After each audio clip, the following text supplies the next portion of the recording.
kaayusan, nagmamahal sa bawat Pilipino. Mayor, former President Rodrigo Roa Duterte!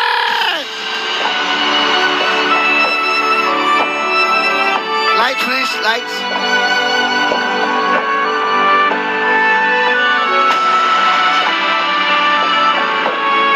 Sigaw nyo sa mundo!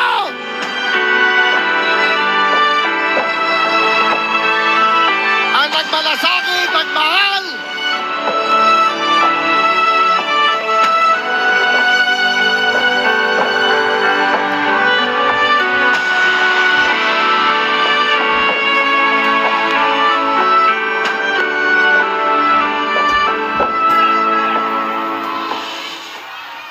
Kindly sit down. Relax lang po kayo. Medyo paus ang boses ko. At pasensyahan ninyo ako. Maraming nasa utak ko. Papunta ko dito kung anong sasabihin ko. Puno kanina ang kaalaman ko. Ang problema, nung sumayaw yung magkakaroon dito,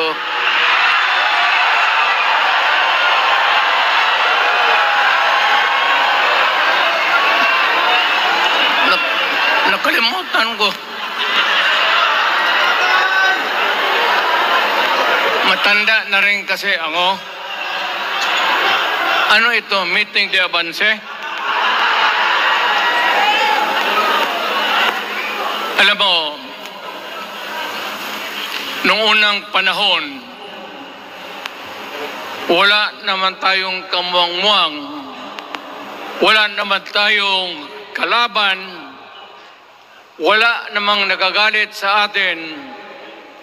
Pumunta ang Espanyol at inagaw ang ating lupa, hinirang. For 400 years, nagtiis ang Pilipino, subjugated by foreigners. Then, during the American and Spanish War, natalo ang Espanyol at napunta ang ating bayan sa Amerika. Anak ng grabe ang tiis ng Pilipino, yung mga lolo natin, kung gaano na lang sila pinahirapan.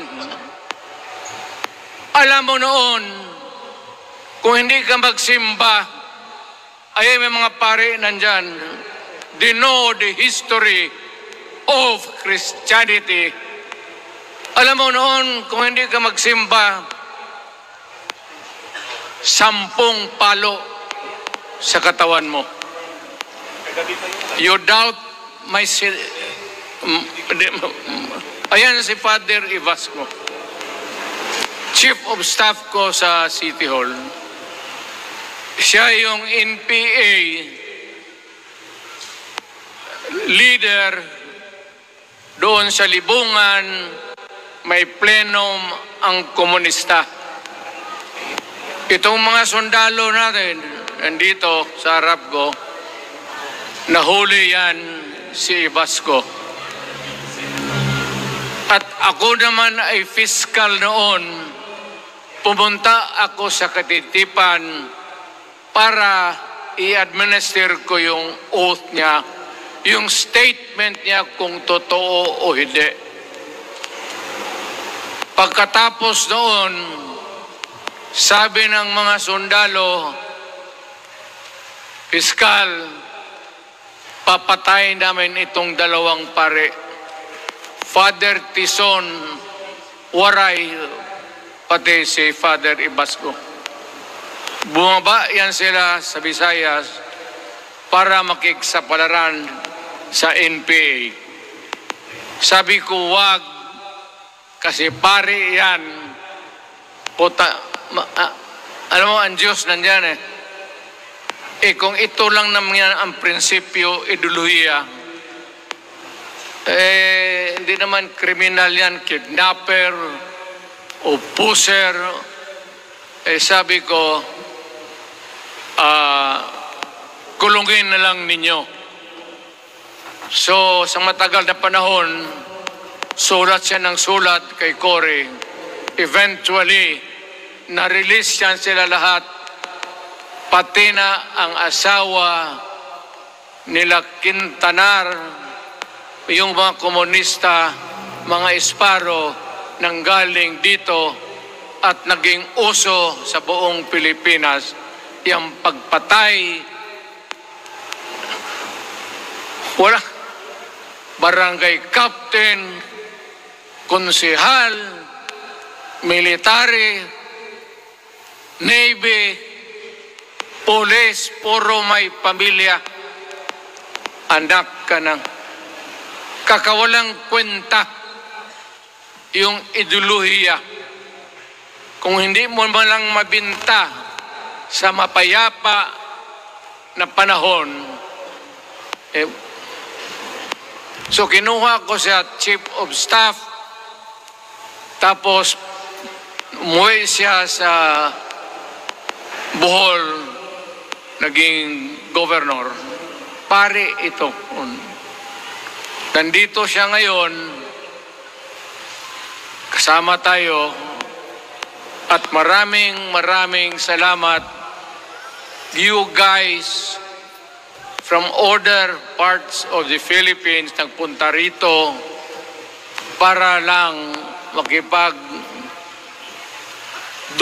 sa Bisaya. Sumama lang sa ating, kung sabay tunong sa Tagalog, yung ating, the purpose of why we are here. Wala akong, no longer in politics. I am not a candidate. Nahirapan nga ako mag-akyat ng hagdanan. I am 80 years old.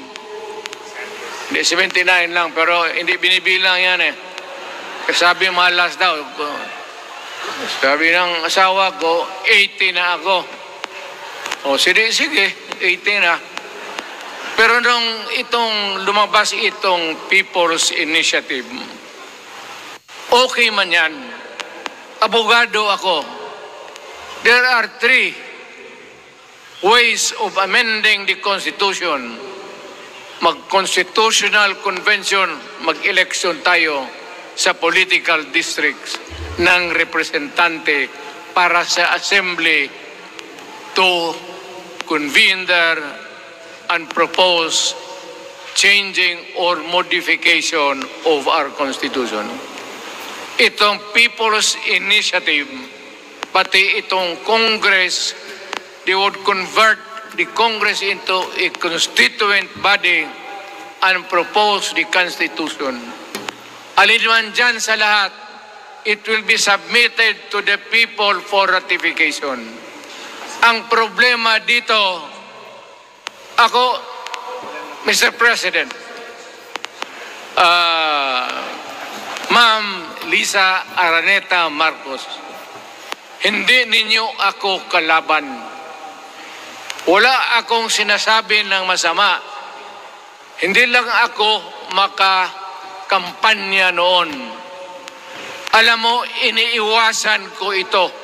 Itong panahon na ito talaga ang iniwasan ko kasi mapipilitan ako ngayon magsalita laban ng mga tao sa gobyerno. Alam mo, Mr. President, hindi ako maghingi ng tawad. Kagawan mo yan eh. It is your responsibilities sa sarili mo. What you do in this world binds you. Iyo yan.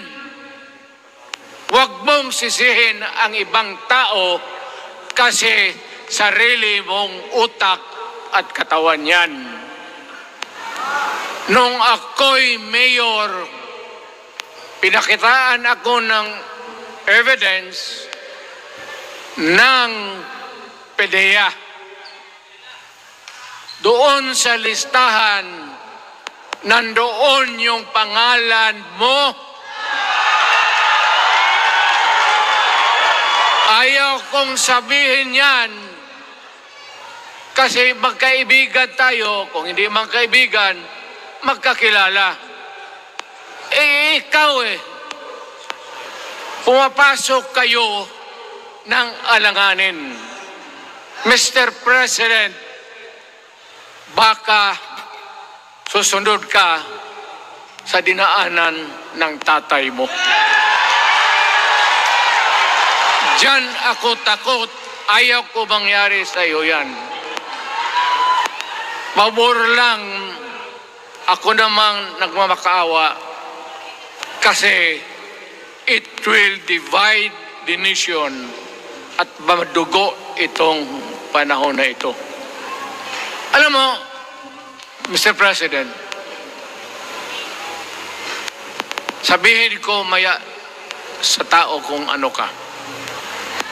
Noong unang panahon, hindi tayo puro Bisaya nagkita-kita doon sa Luzon. There was a community of Filipinos. Galing Visayas, galing Ilonggo, galing Waray, galing Mindanao, galing Hulo, galing Lanao, Cebu, Samar, at Taas, Pampanga, Apare. Nagkita-kita yung mga minono natin. Kasi hinawakan tayo ng Espanyol, pati Amerikano. Nung dumating ang panahon na tayo'y nagkaharap na, sabi ng mga lolo natin, ano ang gawain natin sa bayan natin? Pwede ba tayong magbarangay-barangay lang o magkaisa tayo? Di na bale, iba-iba ang salita natin. It was agreed by the Filipinos then of all walks of life, Ma-Ilocano, Ma-Cebuano, mga taga Mindanao, they agreed to form a constitution. Alam mo, yung constitution parang bahayan sa tao.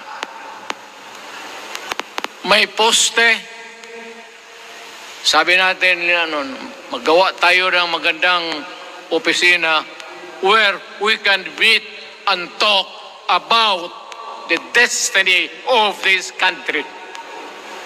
Doon, they agreed na may malaking bahay, may poste, mga malaking poste, at may mga muebles at kwarto, living rooms and all. Ang usapan na from time to time, lumalaki na ang bayan at magdagdag tayo ng mga opisina sa mga opisyal. Maganda yun. Bahay yun. Mga sahig, nandyan lahat. The mesa, desks, chairs and everything. Wala tayong pinag-usapan na sirain yung bahay na yun. It was intended for posterity at inabot sa atin yung konstitusyon na yan. Although it was amended and modified, but it is still the fundamental law since 1935 hanggang ngayon. At what keeps in Ilocano, Bisaya, Waray, Moro, bakit tayo nagkaisa? Magkaiba ang salita natin, ang pagkain, iba. Ugali, iba. Bakit tayo andito ngayon? Dahil sa isang bahay. Yung bahay na yan, yung papel, the Constitution. Ngayon, ang Constitution is supposed to be a permanent thing.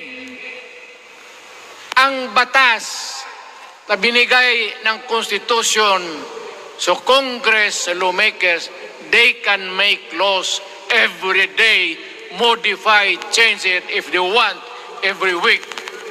Okay lang yan. Huwag ninyong pakialaman ang Constitution kasi yun ang bahay opisyal ng Pilipino. Anak ka ng... Bakit pumasok sa utak ninyo yung People's Initiative? Anong nakain ninyo? There's nothing wrong with the Constitution right now. The environment in the Philippines seems to be positive, okay. Wala namang problema. Araw-araw nakikita tayo.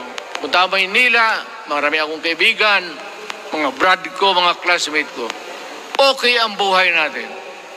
But suddenly, nandito yung People's Initiative.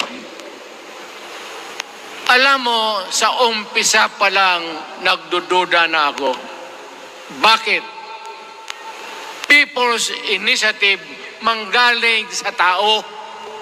Dapat yan galing sa mga purok at doon sa barangay at doon sa DILG, ipasa nila sa syudad, sa probinsya at sa national office. Dito mga congressman,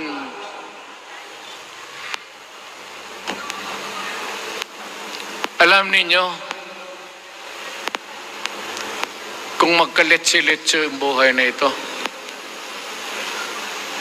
sabihin ko sa military, sirahan ninyo yung Congress. Magastos, nagbabayad tayo, nag-usek-usek sa kwarta. Sige pamayad para People's Initiative. So, what is the motivation? Galing ba sa puso ng tao yung pinipirma niya? Hindi yung pirma yung petition para ito, kaming nagsipirma dito, pumayag na merong pagkaiba ngayon sa Constitution. Pirma lang, pati pera. Anong klase yung putang inang yun? Ganun na lang ang tingin ninyo sa Pilipino. Pagka ganon, maghiwalay-hiwalay na tayo. Kayong taga Luzon, pumunta na yan sa Mindanao, mag-declare na lang tayo ng independence separate. Bakit binababoy ninyo ang bayan natin? Ako naging presidente, ako naging mayor, ako naging congressman. Ang sinasabi ko sa inyo, putang ina.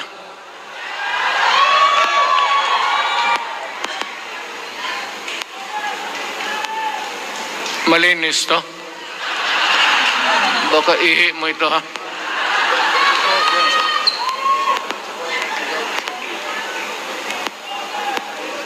Kakaubos talaga ng laway itong...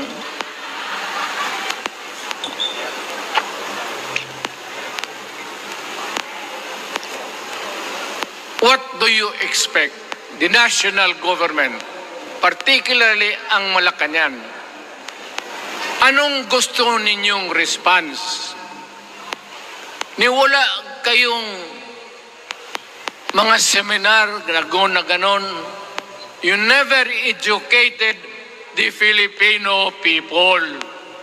You want the Filipino to remain ignorant para you can do what you want with the country.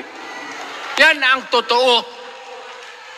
Kasi ginagago ninyo para walang alam ang taong bayan. Well,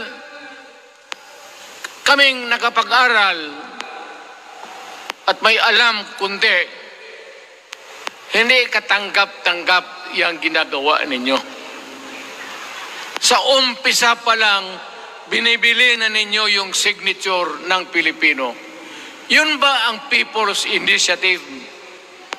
You know, national, provincial, city, munisipyo, then di barangay. Yan ang echelons ng power sa gobyerno. Hindi naman ninyo gigamit ang barangay at binigyan mo ng 20 milyones isa't isa sa kanilang mga congressman at binibili ang Pilipino. Alam ninyo kung ano yan, kaluluwa ang ninyo ang binibili ng taong bayan. Hindi ako mapayag ng ganon. Nakapag-aral ako, hindi naman ako ignorante. Bakit ka mag-people's change? Ang problema ninyo, ganito. Hindi pa, pauna. Ang malas ng Pilipinas, every president, almost all, pag naupo na dyan sa Malacanang, walang ginagawa kung mag-isip ang mga putang ina kung paano pahabain ang termino nila. That's the problem. Bakit ganon kayo? Ang demokrasya may eleksyon. Para naman, tignan ninyo, Presidente Osmeña Bisaya, ang napaalaala ko pa, Garcia Bisaya, then Magsaysay Ilocano, then si Quirino Ilocano. Ganon dapat. Ang election is a cleansing process. Gumagalaw yan, huwag mong pigilan. Ngayon, kung ikaw nandyan, naupo ka, you stop the process of governance, hintuin mo, kasi pahabain mo ang termino, gusto mo. Sabi ko nga sa iyo, Mr. President, kaibigan kita, Bingbong. Pag pinilit mo ito, lalabas ka ng Malacanang kagaya noong panahon na pinalayas kayo.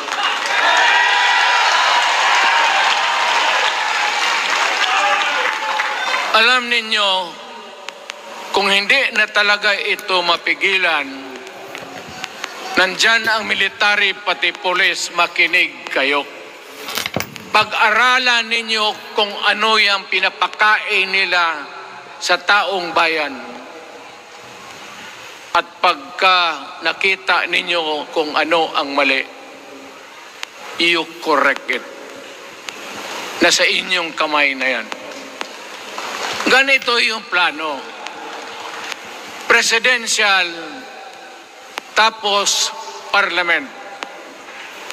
Ang presidential, lahat kayo, ako, ikaw, lahat, hanggang doon, nagboboto, direct vote to elect a president. Itong parliament, prime minister lang ang magboto, yung mga assembly who are the congressmen now. Putang ina ninyo, wala akong tiwala sa inyo. Wala kayong prinsipyo, bukang pera kayo lahat. Yan ang totoo. Kaya gusto ko, pag nagka-letse-letse nga pumasok ang military, palitan ninyo lahat. Arestuhin ninyo kasi nagsasayang ng pera at yung ginagastos nila is a fraud, swindling ang ginawa nila.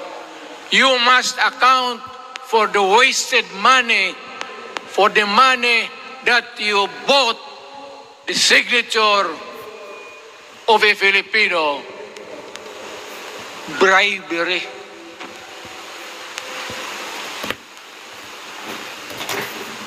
Magdasal lang kayo. If by the grace of God, mabalik ako,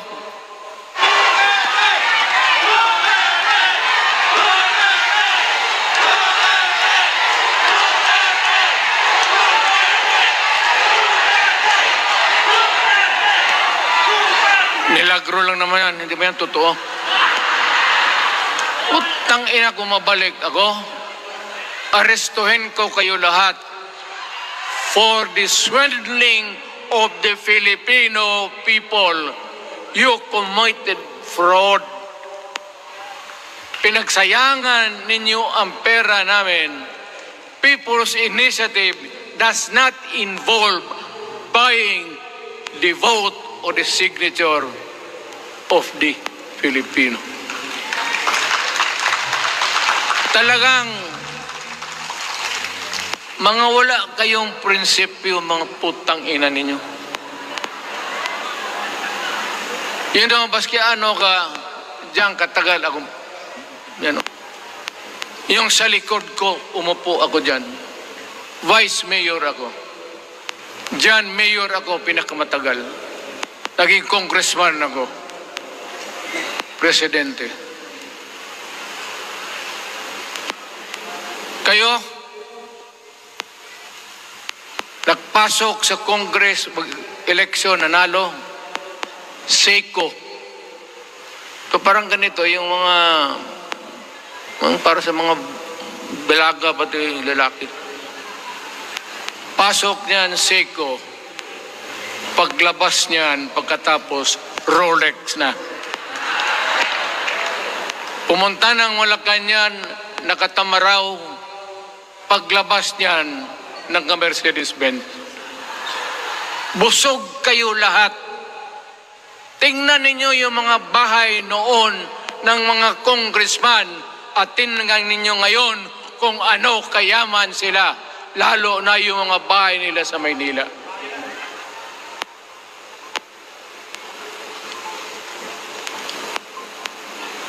Wala kayong masabi sa akin. Alam mo bakit diretsahan ako magsalita? Ninipahat, wala ako. Paglabas ko sa Malacanang, lipad ako dito. Pumunta ako sa bahay ko para mag-retire. Ayaw ko sanang bumalik. Ayaw ko na. Matanda na ako. Putang ina, napapandol lang ako dyan eh. Kaya lang,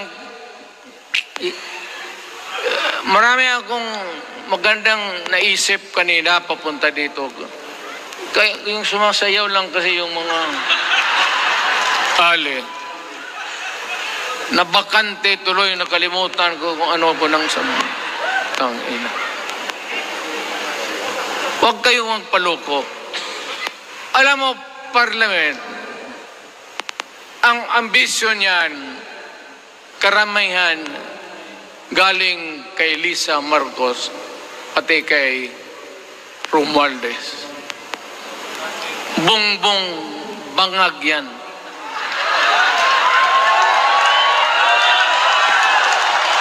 That's why sinasabi ko na sa inyo ngayon, si Bongbong Marcos bangag noon, ngayong presidente na, bangag natin ang presidente. Kayong mga military, alam ninyo yan. Lalo na yung nasa Malacanang. Alam ninyo. The Armed Forces of the Philippines, alam ninyo. May drug addict tayo na presidente. Putang inang yan. Ayun ang, bakit ako nagkaroon ng kaso ng ICC? Sabi nila, pinapagpatay ko raw yung mga drug user at drug addict. Mabutit na lang, wala na ako sa pwesto. baka kasali ka pa. Now, Mr. President, pinilit ninyo kami. Kayo yung sa Bisaya, kinikitoy mo yung Pilipino. You are testing the waters. Not even. You are, pushing to the limits ang pasensya ng Pilipino. Wag mong gawin yan. Wag mong gawin yan. Wag mong ituluyan kaya magkagulo. Pag hindi namin napilitan kayo sa mga rallies, sa aming mga boses, ang sentimento namin, ako'y sinasabi ko sa military, nag-hemorrhage ang bayan, gastos dito ng gastos doon. Tapos kung mag-speech, ang pinag-usapan ang putang inang pobreng Pilipino. Gastos dito, gastos doon. Mga military, maawa kayo sa bayan. Pag hindi namin kaya, gawin na ninyo. Gawin ninyo, kawawa ang Pilipinas. Alam mo, Presidente, tapos mag-parliament, tumatakbo ng assemblyman o congressman niya si Sandro, tapos ipasok nila sa assembly, gawain nilang prime minister. Yan nga ang sakit ng Pilipino. You want to perpetuate yourself in power at the expense ng buhay ng bayan. Mabuti sana kung bright kayo. Kung drug addict ka lang naman at may asawa kang hungry for power, tapos may isa itong taga Leyte, gusto siyang mag-prime minister at gawin niya itong bongbong, diyan ka lang, ako ang bahala. Ceremonial president ka na lang. Ako na ang magpatakbo ng bayan sa parliament. Iyan ang plano nila. Yan ang hindi talaga matanggap natin. Kalukuhan niyang putang ina yun. Huwag kayong, alam mo, bakit ako makipag-away ng presidente? Marami siyang sundalo. Kaya natin, kayong pumalag, pero there is always a time for everything. May panahon na ikaw ay sikat. Sa ayaw mo at sa hindi, may panahon ka talagang bababa dyan sa Malacanang. Gaano katagal ka man to hang on to the power, that is for God to decide for the nation. Kami, patayin ninyo, wala na akong silbi.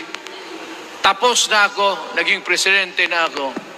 Nakatikim na ako ng pag-upo ng silya dyan sa Malacanang. Ganoon na lang ang ang alaga ko sa bayan.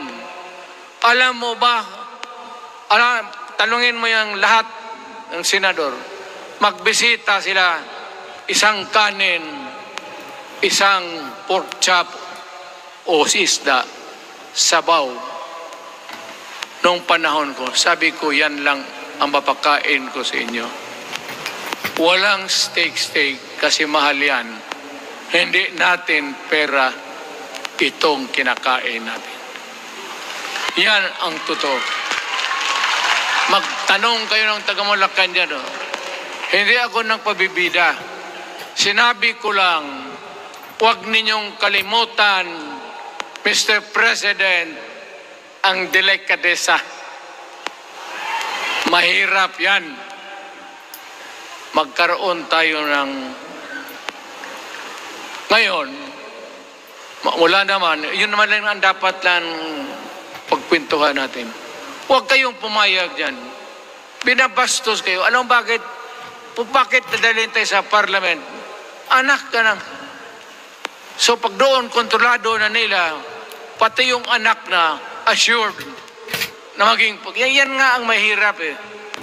lahat na maging presidente, ang pamilya nila, walang inisip kung hindi paano titira dyan hanggang sa matapos ang panahon.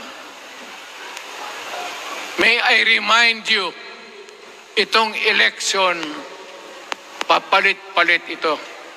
Para sa lahat, mayroong Ilocano, may Bicolano, may Bisaya. Hindi mo pwedeng suluhin yan. The election is a cleansing process. It does not, it's never the intention of the whoever wrote the Constitution na ikaw, isang Pilipino, taga-Paway, taga-Batangas, taga-Davao, ikaw, Rodrigo Duterte, nandiyan ka na, huwag ka nang umalis. It was not the intention of the lawmakers.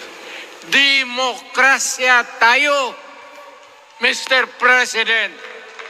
Huwag mong kalimutan na isang term ka lang pagkatapos bababa ka na. Pag ayaw mong bumaba, utang ina magkagulo ang bayan, sabihin ko sa inyo. Ngayon, nakikinig kayong mga military. Gusto niyong iwasan ang dugo? Kayo lang ang makapigil nito. Putang ina, pigilan mo yung kalukuhan na yan. Pagka hindi itong rally na ito, it will multiply all over the Philippines and there will be trouble. Kami ako ang nauna kasi galit ako. Dumaan ako ng presidente. Not even for a minute did I think or was thinking of extending my term even for one day. Noong natapos ako sa araw na yun, bumaba ako, sumakay ako, lumipad ako dito sa Davao. Ikaw, Mr. President, hintayin mo yung 6 year, kalimutan mo na yung kay Romualdez, kasi yan ang magpahamak sa iyo. At maraming magagalit sa iyo, pati na ang militar. Kaya hindi na ako magtatagal. Yun lang ang dasal ko. Reject. Protect the Constitution. I am calling now the armed forces and the PNP. Protect the Constitution. Trabaho ninyo yan. Huwag ninyong kalimutan. Kami, inyong dapat, you should worry about the nation. The millions of Filipinos. Huwag kayong mag-isip lang ng isang pamilya. Putang ina. Ilagay ninyo sa utak ninyo yan. Bahala kayo. Balang araw, magsisihan. Pero kasi umuulan naman, hindi ulan. Hindi. Shower lang yan doon sa Malacanang ginagawa nila. Pasirit doon.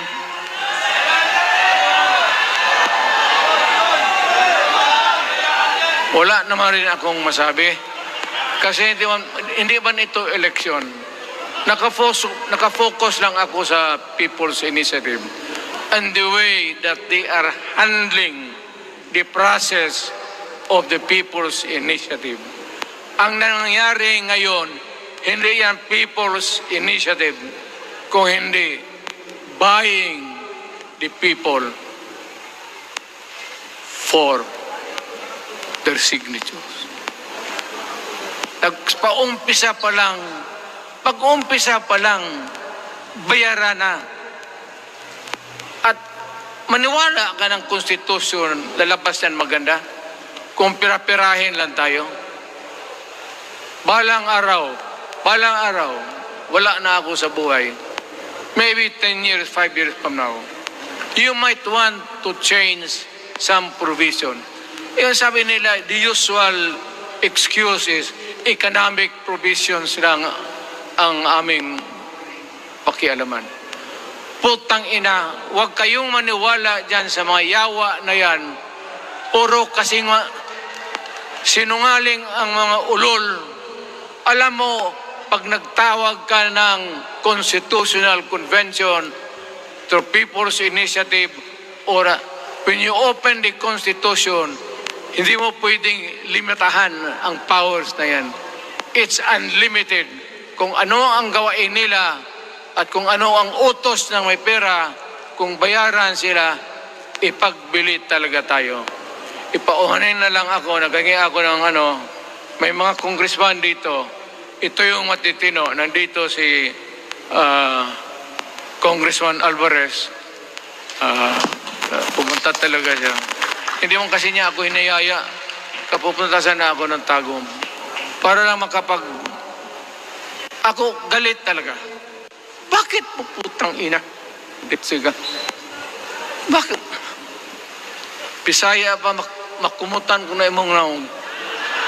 Magharap ka sa akin, ganoon ko yung mukha mo. Bakit? Bakit bigyan mong problema ang Pilipino? Ano ang kasalanan ng Pilipino at gumagastos kayo, binibili milyon ng milyon, kayong mga congressman, putang ina, istapa yan. Swindling yan. Kaya sabi ko, by a stroke of fate, nabalik ako dyan sa Malacanang. Kayong lahat, kagaya ng Marcelo, ng tatay mo, Bongbong. Kayong lahat, congressman, nandoon kayo sa krami. Ipasok kayo ng 2 taon para leksyon ninyo. Hindi ka maleksyon ng kalukuhan ninyo. Wala. Hindi pa nga naayos ang kati. Ano bang, what's wrong with the Constitution? Tell me. Kung hindi yung inyong ambisyon, the real purpose itong constitutional changes sa People's Initiative is really to perpetuate those who are in power. Yan na lang ang ganyan ninyo. Marami akong sabihin, maybe kung patayin nila ako, putukin yung eroplano, wala na tayong magawa. Ngayon kung sino, alam mo na kung sino, yung sa Malacanang, yun ang aristuhin ninyo. Sila nag-umpisa ng kaguluhan ito. Ladies and gentlemen, I am very thankful na nandito kayo, mga Tagalog, Bisaya at taga-Maynila. And I hope that we will continue to love our country. Magbigay sila na pera, tanggapin ninyo, pera ninyo yan. Hindi ba ninyo na sa isip ninyo, bigyan kayo ng 1,000, 100, tanggapin mo, pera ninyo yan. Pati yung sa bulsa nila, kinakain nila, at pinagbili ng bahay kung saan-saan, pera ninyo. So, make sure na bago kayo lumabas lang naman sa mundong ito, may panahon lahat, mamatay tayo. Mag-iwan kayo ng isang prinsipyo. Sabi ninyo sa mga anak ninyo, tinanggap ko yung pera kasi pera natin ito, ibili natin pagkain. Pero yung prinsipyo natin, huwag natin ipagbili. Yan ang iiwan mo sa mundong ito para sa mga anak ninyo. At yan ang dadalhin mo sa langit. Pagka sinabi ni San Pedro, anong nagawa mo? May ginawa ako para sa bayan. Tapos magsabi sa San Pedro, ano pa? Yung mga ibang bagay na ginawa mo, mga kasalanan, mga kabit, ganun. Sabihin mo kay San Pedro, San Pedro, nandito ako sa langit para makipag-isa sa Diyos. Pag hindi ka tumahimik, yung manok mo, hawakan ko, ilambos ko yan sa ulo mo. Putang ina ka. Buksan mo yung puwertahan at papasok tayo. Magkita-kita tayo sa langit. Lahat kayong hindi nabili. Sigurado ako, langit kayo. Kaya basing anong kasalanan niyo, okay na yan. May guarantee na kayo yung passes. Mahalaga yan as a matter of principle. Prinsipyo sa tao. Maraming salamat po.